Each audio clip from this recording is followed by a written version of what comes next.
Salut à toutes et tous, j'espère que ça va au top du top aujourd'hui. Moi c'est Charlie, aka coucou Charlie.musique. Et ici je te raconte les histoires d'albums et de hits que je trouve absolument cultissimes. Soit parce qu'ils ont bouleversé mon petit cœur de mélomane, ou de petit fragile, ça dépend de l'épisode. Soit parce qu'ils ont retourné le monde en fait. Parce qu'aujourd'hui on va parler d'un disque qui te fait danser pendant que le monde... il s'effondre en fait. Un truc qui te parle de guerre, de solitude, de société zombifiée, d'enfants soldats, mais avec des beats incroyables, des guests de l'espace et une ambiance de fin du monde version cartoon quoi.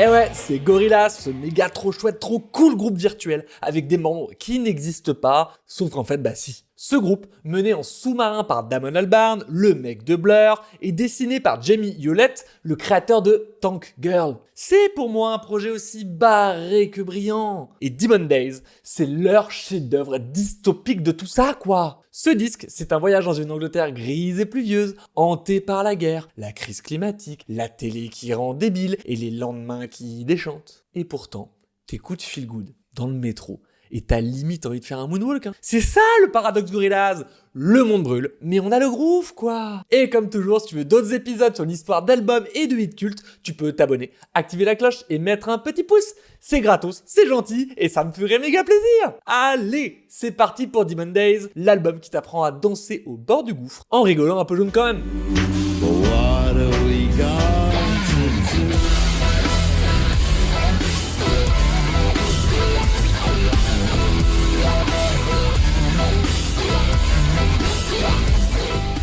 Bon, déjà, faut se remettre dans le délire du début des années 2000. D'un côté, t'as Damon Albarn, l'anglais un peu blasé, qui a connu la gloire avec Blur dans les 90, mais qui commence à en avoir ras-le-bol de la Britpop, des rivalités débiles avec Oasis et du Star System en général. Oasis, dont je t'ai parlé sur ma chaîne si jamais tu kiffes la Britpop, ça fiche par là. Et de l'autre, t'as Jamie Hewlett, illustrateur punk à chat armé et gros flingue, qui vient de finir Tank Girl et cherche un nouveau projet qui tape pour se faire plaisir. Et ensemble, à deux cerveaux cramés, ils se disent et si on créait un groupe virtuel, genre des persos animés qui font de la musique, comme un boys band, tu vois, mais sous acide et avec des messages politiques en scred, en soum-soum, tu vois. Et là, bam, Gorillaz est né. Le premier album, sorti en 2001, cartonne. Tout le monde se demande, mais c'est qui ces types en dessin animé qui font du dub, du hip-hop, de l'électro et du rock chelou à la fois là? Et le projet, il devient viral. Et à l'époque, sans TikTok, imagine le skill. Et la pression monte pour un deuxième disque forcément. Mais Damon, lui, il veut pas faire une suite facile.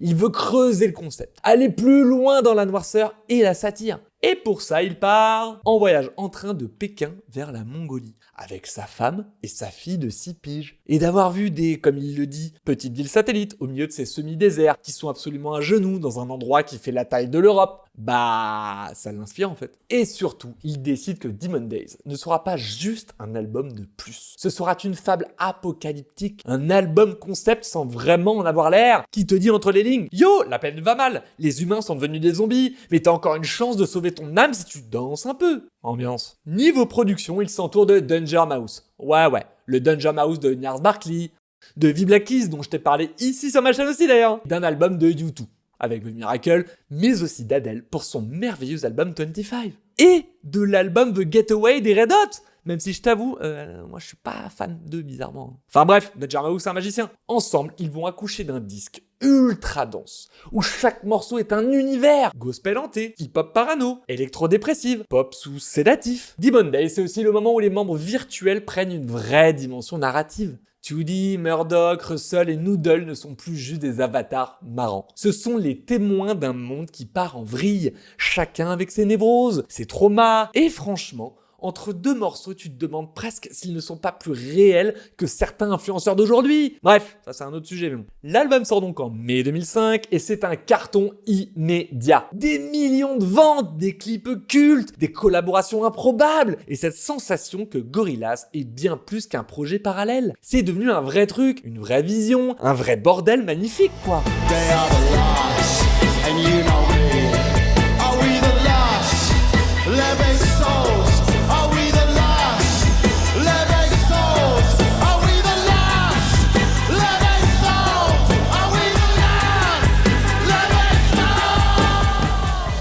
Alors, tu dois te dire comment on passe d'un projet de potes en mode groupe virtuel un peu zinzin à une putain d'épopée musicale dystopique. Réponse ultra simple et évidente, la drogue. Mais non, débilos. C'est en bossant comme un forcené, c'est tout, hein. Damon Albarn s'est enfermé dans un studio à l'ambiance post-apocalyptique. Littéralement. Tout commence au Kong Studio. Enfin, pas un vrai studio. Une sorte de lieu fictif flippant où les membres de Gorillaz, les cartoons là, enregistrent des sons glauques et croisent des fantômes. Voilà l'ambiance. Sombre, poisseuse, presque hantée. Damon s'entoure donc du producteur Danger Mouse qui arrive avec ses beats claustro, ses samples chelous et son amour des basses qui font trembler la moquette. Et là, la magie opère. Les instrus de Demon Days sont à la fois limpides et crades, minimalistes mais énormes. T'as des sons de jeux vidéo, des cordes orchestrales dignes d'un James Bond, et même des cris d'animaux possédés. C'est du patchwork mental parfaitement maîtrisé. Et puis il y a les feats. Mon dieu, les feats. Tu veux un gospel qui ressuscite les morts? Tiens, le London Community Gospel Core. Une instru hip-hop hallucinée avec un rappeur légendaire. Allez, on t'appelle MF Doom. Tu veux que ça groove? De la soul. Tu veux une vibe afro-cybernétique venue de l'espace? Dennis Hopper, mec, Dennis fucking Hopper vient narrer la fin du monde sur Fire Coming Out of the Monkey's Head. Et ça, c'est pas une collab, hein. C'est un coup de génie. Damon lui-même explore toutes ses facettes. Il chante, il joue, il produit, il se perd dans ses synthés cheap et ses pianos lugubres. On sent qu'il balance tout ce qu'il a dans le bide. L'album est né dans un contexte post-11 septembre avec la guerre en Irak, le début de l'anxiété écologique, les paranoïas médiatiques. Bref, tout ce qu'on vit toujours aujourd'hui, hein, ouais. Mais sans les smartphones à son moment. Et Demon Days devient une sorte d'exorcisme musical, un cri désespéré qui se danse. Allez, c'est parti pour le focus. Comme d'hab, ça a été très difficile d'en choisir que 3. Donc, comme d'hab, je t'en ai fait plus que 3, car j'ai dû confondre les 5 anecdotes avec les 5 titres, en fait. Enfin bref, s'il te plaît, pense à t'abonner. Love is free, let's turn forever, you and me. Hey! Windmill for the land is everybody's here. Yeah, listen. Laughing gas is ass smack, ass cat, got them up like ass crack. Ladies, oldies, that track, it's my chocolate little tag. Ce morceau, c'est le faux tube feel good par excellence. Celui qui te fait hocher la tête comme un ouf sur ses basses monstrueuses pendant que le monde s'écroule autour de toi. La chanson la plus connue de Gorillaz. C'est comme ça que je l'ai connue moi aussi en vrai. Et c'est aussi pour ça que je commence par celle-ci. Et pour moi, l'un des meilleurs exemples de ce que Demon Days a réussi à capter, le plaisir toxique. Dès les premières secondes, tu sens l'obsession du groove avec ce rire démoniaque qui tourne en boucle comme un joker sous codéine. Puis une ligne de basse hypnotique, un beat hip-hop minimaliste. Et par-dessus ça, t'as tout dit, la voix de Damon du coup, qui balance un refrain mi-mélancolique, mi-narquois, pendant que De La Soul débarque en mode gremlin surexcité pour poser un couplet qui fout le bordel dans tout ça quoi. Et c'est là toute la force du morceau pour moi, ce contraste. La structure, c'est littéralement une guerre entre la torpeur et l'euphorie. Damon représente le rêve, un monde libre, aérien, flottant. Alors que De La Soul incarne la machine, la frénésie de la consommation, la folie d'un monde sous amphétamine. Et devine quoi? Bah ce n'est pas le rêve qui gagne à la fin. Le clip, lui, est devenu aussi culte que le morceau en vrai. On y voit tout dit perché sur une tour surréaliste, entouré de moulins à vent, comme un mirage de paix. Mais dès que la caméra redescend, on retrouve De La Soul hurlant depuis des écrans géants, façon Big Brother en soirée karaoké quoi. Ce morceau, c'est donc une satire ultra brillante, un commentaire sur notre monde qui vend du bonheur en boîte, pendant que tout part en couille derrière. Le feel-good est vide, creux, cynique, et pourtant, tu danses quand même en vrai, hein. Tu chantes quand même en vrai, hein. Tu remets play quand même en vrai. Hein. C'est ça la vraie réussite du morceau. Il te piège et t'aimes ça. En résumé, selon moi, ce morceau c'est un bonbon sous acide rempli de vide existentiel. Et franchement, qui aurait cru que la critique de la société capitaliste passerait aussi bien avec un beat aussi sale mais sexy?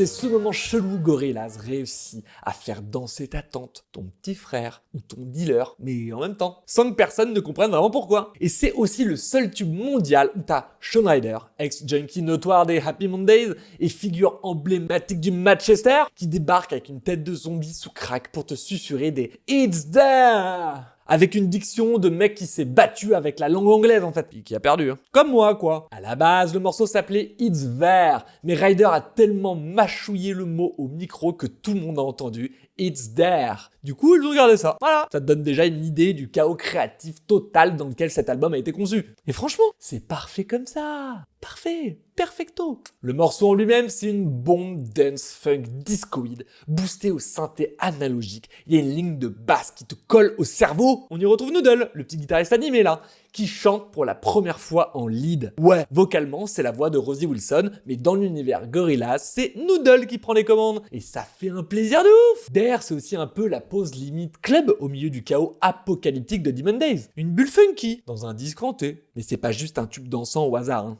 C'est aussi une réflexion sur la perte de contrôle, sur l'envie de s'abandonner à la pulsion, à la transe. À ce moment où tu sais que tu devrais peut-être dire non, mais où ton corps te dit hey, « vas-y, fonce, balèque, allez, ça te parle ?» Ouais, moi aussi, grave, trop, trop, oh, question existentielle en écrivant cet épisode. Et puis ce clip, cette ambiance à la Frankenstein meets a rave party, où Shaun Ryder joue une tête greffée dans un laboratoire glauque, pendant que Noodle danse comme si elle venait d'inventer TikTok avec 10 ans d'avance. C'est n'importe quoi! C'est brillant! C'est ouf, quoi! Ce morceau, c'est un peu l'exutoire de Demon Days, je trouve. La montée d'adrénaline dans une nuit sombre. La preuve que même quand tout va mal, Gorillaz peut te faire bouger le popotin. Mais comme toujours avec eux, derrière le kiff, il y a l'ombre. Un sourire Colgate, mais un regard vide. And they're turning us into monsters. They're turning us into fire. They're turning us into monsters. It's all deserved. It's all deserved. Kids with Guns, c'est un peu le moment où Gorillaz arrête de faire semblant que tout va bien. Dès le début de l'album en plus. Plus de masques, plus de fiction rigolote. Là, on est en face d'un constat brutal, inconfortable et malheureusement toujours d'actualité. Le titre est inspiré d'un fait réel. Damon a raconté qu'il avait eu l'idée de cette chanson en apprenant qu'un gosse de la classe de sa fille était venu à l'école avec un couteau. Voilà, welcome to reality, welcome to America, même si il vient d'Angleterre. Bon, mais America quand même. Musicalement, c'est minimaliste, presque hypnotique. Une ligne de basse qui rampe, des percussions martiales, une guitare cradingue qui traîne les pieds comme un ado blasé. Et cette voix traînante, désabusée, comme si Damon te disait bah ouais, c'est ça le monde maintenant. Désolé mate. Ce morceau, c'est une dénonciation de la banalisation de la violence chez les jeunes, mais pas avec de grands discours. Ce sentiment qu'on a tous vu les choses se dégrader, qu'on a tous laissé filer un peu trop en fait, jusqu'à ce que ce soit normal de voir un gamin tirer sur un autre, agresser un autre. C'est froid, c'est clinique. Un peu notre monde d'aujourd'hui quoi, où on laisse trop de choses passer. Et puis il faut parler du featuring avec Neme Cherry. Discrète, mais essentielle. Sa voix grave et fantomatique vient flotter au-dessus du morceau, comme une conscience absente, presque une ombre. Ça ajoute encore au côté plus personne contrôle rien, je trouve. Sur un album déjà hanté par la paranoïa, la guerre et l'effondrement de l'innocence, Kids with Guns est peut-être le titre le plus frontal. Pas besoin d'imagerie futuriste, pas besoin d'univers animé, juste un reflet du réel. Et c'est glaçant. Once upon a time, at the foot of a great mountain, there was a town where the people known as the Happy Folk lived. Their very existence a mystery to the rest of the world, obscured as it was by great clouds.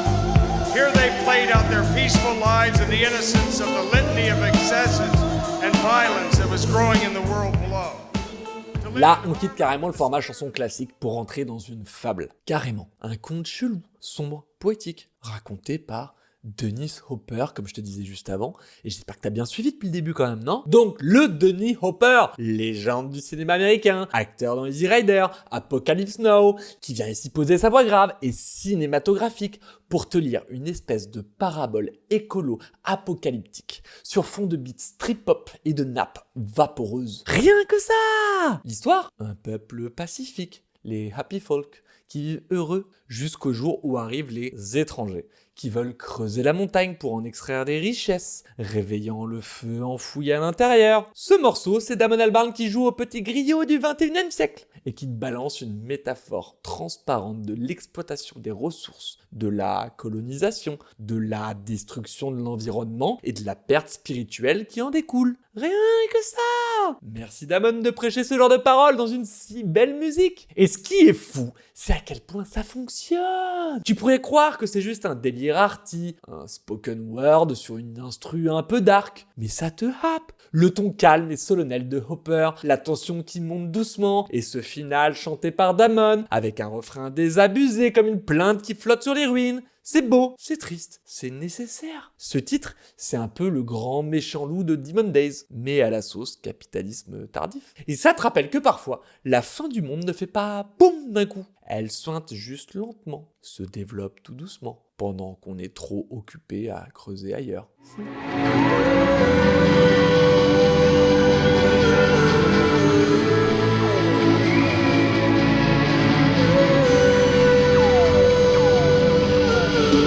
Demon days is so cold and sad. Hard for a good soul to survive. You can't even touch the air you breathe, 'cause not the all to me. Et pour finir mon petit focus, Don't Get Lost in Heaven, c'est un peu le calme avant la tempête. Sauf qu'ici, la tempête est déjà passée. Et ce serait plutôt les cendres qui retombent tout doucement. Tranquillou bilou. Ce morceau, c'est une balade trop kiki, presque naïve dans sa mélodie, mais ultra ambivalente dans son message. Et comme souvent avec Demon Days, plus tu grattes, plus c'est sombre. Damon y parle de rédemption, de chute, de faux espoirs. Tu pourrais croire que c'est une chanson céleste, avec ses chœurs angéliques et sa douceur cotonneuse. Mais il y a un truc qui cloche, comme une lumière trop blanche dans un hôpital. Sauf que là, t'es à l'hôpital psychiatrique en fait. Tu sens que le paradis qu'il évoque, c'est pas vraiment celui qu'on t'a vendu quoi. La chanson pourrait très bien être la bande-son d'un mec qui se réveille dans un monde post-apocalyptique, genre, bon, on a tout bousillé, mais au moins, il reste un peu de ciel bleu, tu vois. Et cette phrase, Don't get lost in heaven, elle sonne presque comme un avertissement. Comme si, même là-haut, tout n'était pas net. Et ce qui est malin, c'est qu'il enchaîne directement avec Demon Days derrière, dont on ne va pas parler car cette vidéo est déjà beaucoup trop longue, j'avoue. Comme si ce petit moment d'élévation n'était qu'un mirage, une illusion de paix, avant le rappel brutal que les démons sont toujours là en fait. Alors, d'accord ou pas d'accord avec ma petite sélecta? Dis-moi en commentaire quelle serait la tienne, car j'avoue que sur 15 morceaux de l'album, en choisir 5 déjà c'est pas mal. Mais toi, si t'es trop balèze et que t'arrives à en avoir qu'un seul titre préf, dis-moi, même si je sais que ce sera mission impossible. Alors prouve-moi le contraire, mais...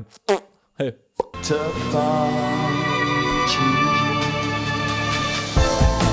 This is all I did.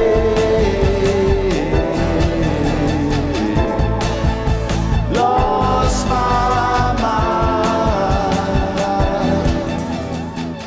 Et c'est parti pour les 5 petites anecdotes que j'ai chinées pour te faire briller en société. Ou à l'apéro avec tes potes. Un voyage en Chine a inspiré l'album. Damon Albarn a puisé l'inspiration pour Demon Days lors d'un voyage en train à travers le nord de la Chine. C'est ce qu'il a raconté pour Wired. Il a été frappé par la dévastation environnementale, notamment une étendue de 200 miles où tous les arbres étaient morts. Cette expérience apocalyptique a profondément influencé l'atmosphère sombre de l'album. Un film Gorillaz avorté. Avant la sortie de Demon Days, Damon Albarn et Jamie Hewlett ont envisagé un long métrage d'animation Gorillaz. Après avoir rencontré plusieurs sociétés de production intéressées par leur projet, ils finiront par baisser les bras, démotivés par l'esprit rationnel et commercial des cols blancs d'Hollywood. L'idée d'un film Gorillaz n'est toutefois pas directement abandonnée à l'époque, mais remise à plus tard, quand on aura les moyens de le faire nous-mêmes, ou de lever des fonds nous-mêmes, un jour, peut-être. Dommage! Surtout que ça avait causé avec Netflix pour en faire un, encore une fois abandonné. Demon Days, une nuit blanche musicale. Damon Albarn a dit que Demon Days était conçu comme une sorte de voyage nocturne. Chaque morceau représente une confrontation avec un démon personnel. Le disque entier est comme un récit de ce que l'on vit quand le monde semble être en train de s'effondrer. Une sorte de comédie musicale pour survivre à la fin du monde. Des performances live ultra innovantes. Au milieu d'une tournée traditionnelle, Gorillaz a promu l'album avec des résidences de concerts à Manchester et à New York en 2005 et en 2006, intitulé Demon Days Live. Ils sont pas trop embêtés pour le nom. Lors de ces performances, le groupe jouait dans l'ombre, tandis qu'un écran projetait les visuels animés de Jamie Hewlett, offrant une expérience immersive, unique. Un succès critique et commercial. Un succès quoi. Demon Days a été un succès commercial majeur, se classant numéro 1 au Royaume-Uni, numéro 6 aux États-Unis. Il s'est vendu à 8 millions d'exemplaires dans le monde et a été certifié 6 fois disque de platine au Royaume-Uni et double platine aux États-Unis. Ça va quoi. Surtout pour ce genre de critique sur le monde actuel. Qu'est-ce que je l'aime mon Damon, qu'est-ce que je l'aime bordel.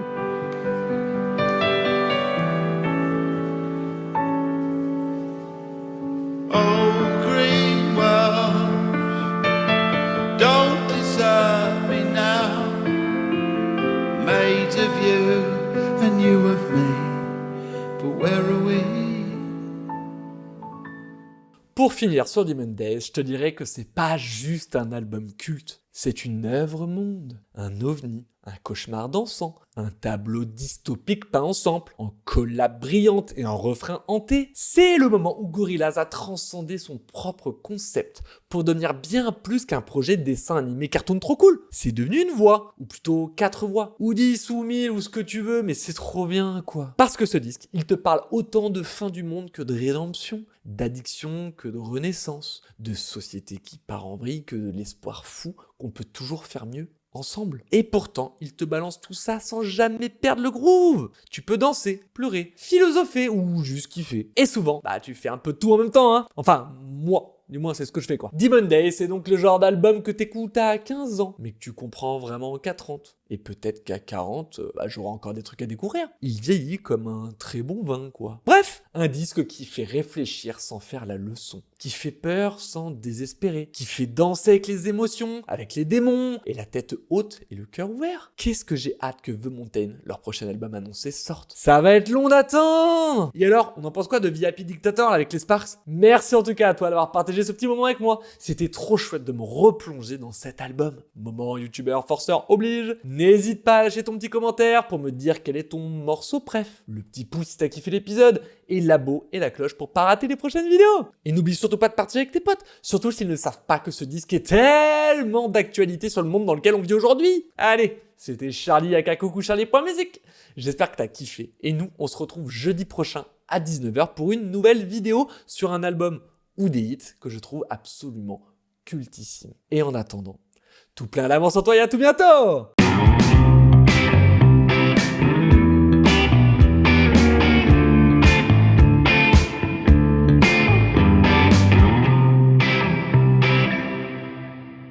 Et on dit merci Charlie Bonnel pour la qualité de la vidéo. Elle est pas mieux comme ça là?